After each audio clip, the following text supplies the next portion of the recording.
नमस्कार। मेरे सामने यहाँ पर 49 वर्षीय व्यक्ति हैं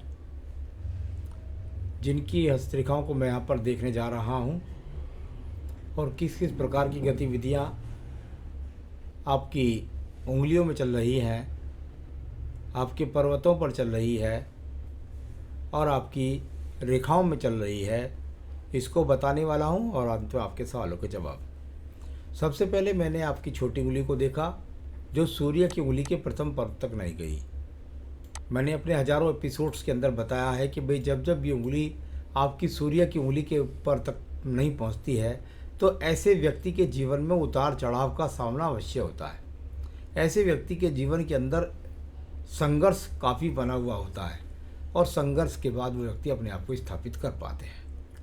प्रथम पर्व मानसिक पर्व, कुछ चिंता की रेखाएं, कुछ हल्की माइनस रेखाएं हैं। निश्चित रूप से मानसिक चिंता आपके दिमाग के अंदर कुछ ना कुछ चल रही है, इस बात को बताने वाला ये पर्व है।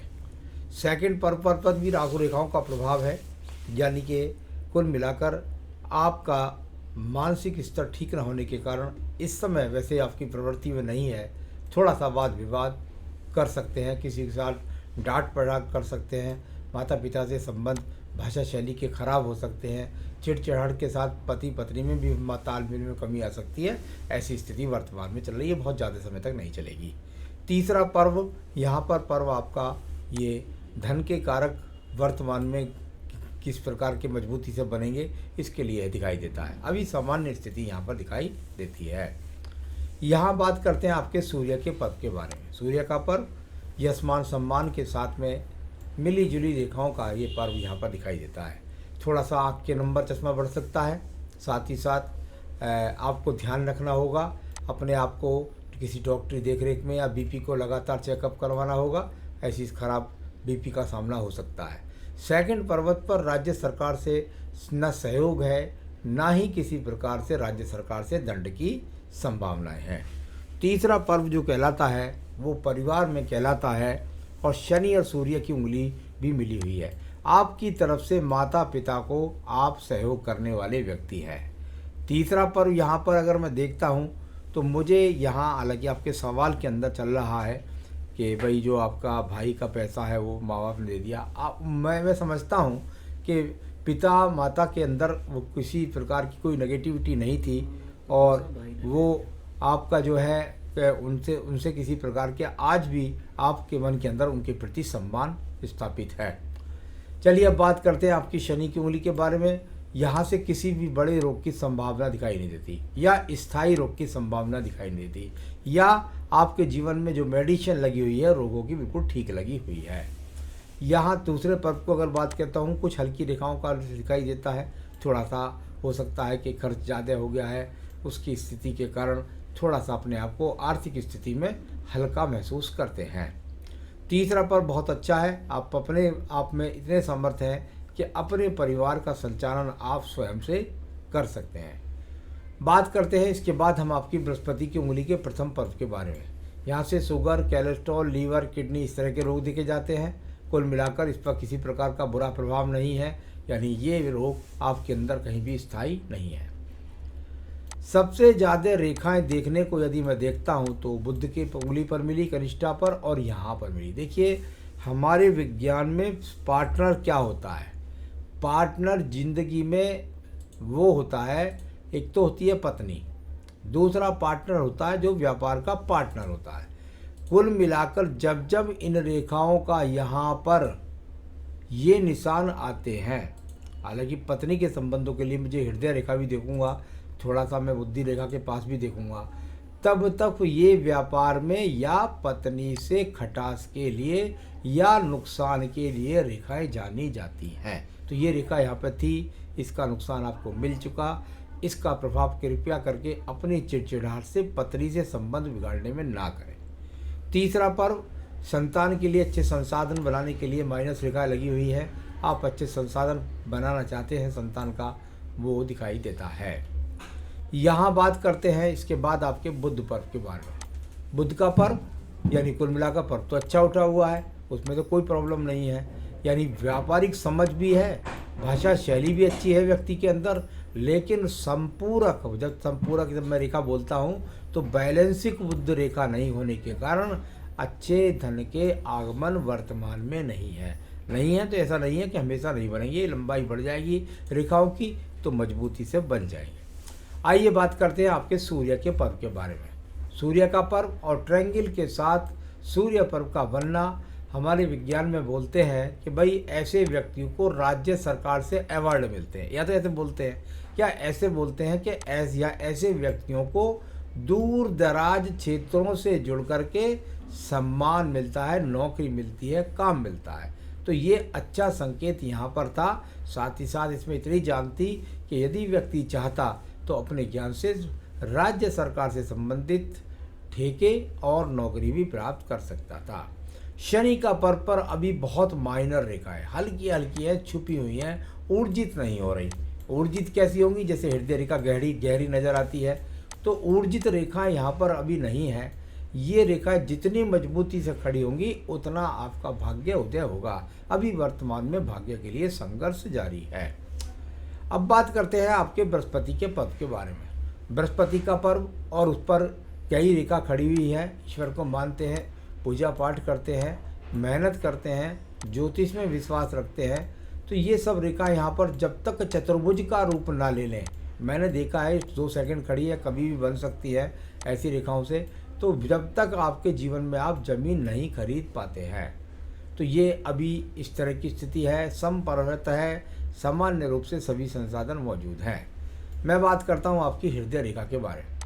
हृदय रेखा ये टूटी, यहाँ से एक रेखा थोड़ा सा दीप बनाने का प्रयास किया, फिर चली, फिर नीचे दीप बनाने का प्रयास किया और फिर आपका आगे जा कर के चली गई। तो यहाँ भी थोड़ा सा लगता है जैसे नीचे की तरफ दीप है। कुल मिलाकर के ये अपने आप में दीप का होना 2-3 चीज़ों के लिए खराब माना जाता है। नंबर 1, जहाँ अभी वर्तमान में है तो वो हृदय को दुखित करेगी। हृदय में चिंताएं हैं, हृदय में मानसिक परेशानियां हैं। मैं हृदय के रोग की बात नहीं कर रहा, मानसिक चिंताओं की बात कर रहा हूँ हृदय के अंदर। साथ ही साथ आपके स्वास्थ्य को भी प्रभावित कर रही हैं कुछ ना कुछ, और एक तरीके से इसका प्रभाव मैं बार बार बोलता हूँ कि परिवार के अंदर नहीं आना चाहिए, माने आपके व्यापार का। तो कुल मिलाकर हृदय रोग कोई नहीं है, लेकिन मन के अंदर बहुत ज़्यादा टेंशन समाई हुई है। आइए बात करते हैं आपके निम्न मंगल पर्व के बारे में। मंगल रूपी निम्न पर्व से निकल कर के रेखाएं शनि पर्व को देखती हैं और उन पर एक दीप पड़ जाता है। यानी आपने प्रयास किया धन एकत्रित करने का और उसके बाद आपको दीप का सामना करना पड़ा, यानी नुकसान का सामना करना पड़ा। ये कर्म रूपी रेखाएं बहुत ज़्यादा मजबूत नहीं है। मंगल पर्व बहुत ज़्यादा दबा हुआ है।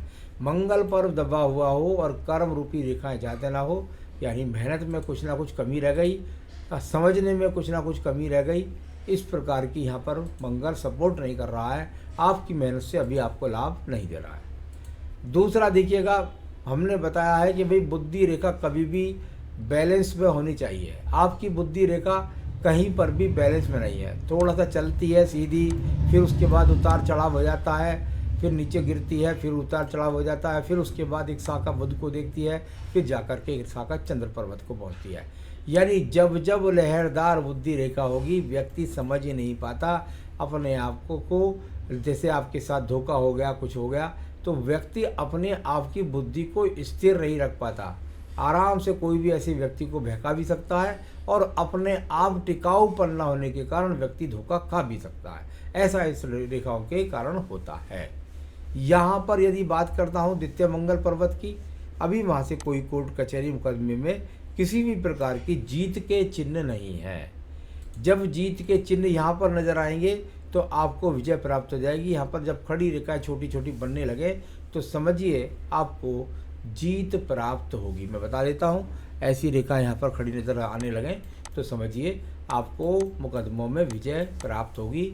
या अगर आपकी हमेशा उंगलियों पर चिन्ह नहीं रहते हैं दीप के, तो जो आपकी उंगलियां हैं उनके नखूनों पर सब जगह वाइट चिन्ह नज़र आने लगेंगे ऊँट के पीछे की तरफ, तो उंगलियों पर, तब भी आपको कोई विजय प्राप्ति का संकेत होता है। तो यहाँ ये नखूनों पर देखना होगा आपको, और वो मंगल के द्वितीय पर्व पर मुकदमे की जीत के लिए। चंद्र पर्वत की स्थिति को देख लीजिए, यहाँ पर किसी प्रकार का डिप्रेशन का कोई योग नहीं है। एक बहुत शानदार रेखा है जिसके कारण आप विदेश में गए, थोड़ा सपोर्ट हुआ, ब्रेक लगा, लेकिन टूटी, फिर सपोर्ट हो गया ऊपर से और फिर शुक्र पर्वत में प्रवेश हो गया। यानी ये विदेश में जाना, विदेश में पहुंचना, विदेश में रहना, इस तरह के संकेतों के लिए ये रेखा जानी जाती हैं जो आपके पास में मौजूद है।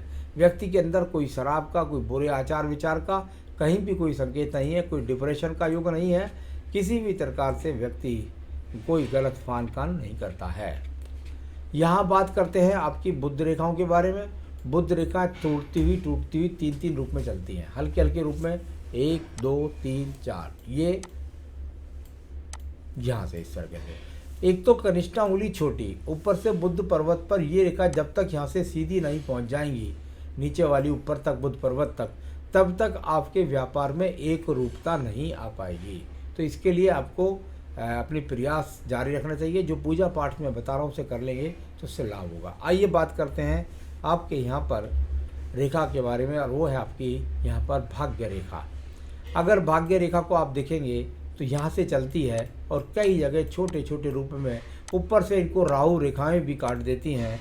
और जहाँ आप मुझसे बात कर रहे हैं इस समय 49वें वर्ष में, वहाँ तक ये 49 यहाँ काटी 49, सबसे ऊपर जो रेखा कट रही है वो आपके यहाँ पर लगभग 48 से 49वें वर्ष के बाद है। उसके बाद रेखा कट नहीं रही है। एक और ऊपर रेखा है थोड़ी सी, वो 54-55 में फिर काट रही है। यानी कि उस समय भी किसी उतार चढ़ाव का सामना आपके जीवन में हो सकता है। तो इस तरीके से ये यहाँ बहुत अच्छी भाग्य रेखा नहीं कह सकता मैं।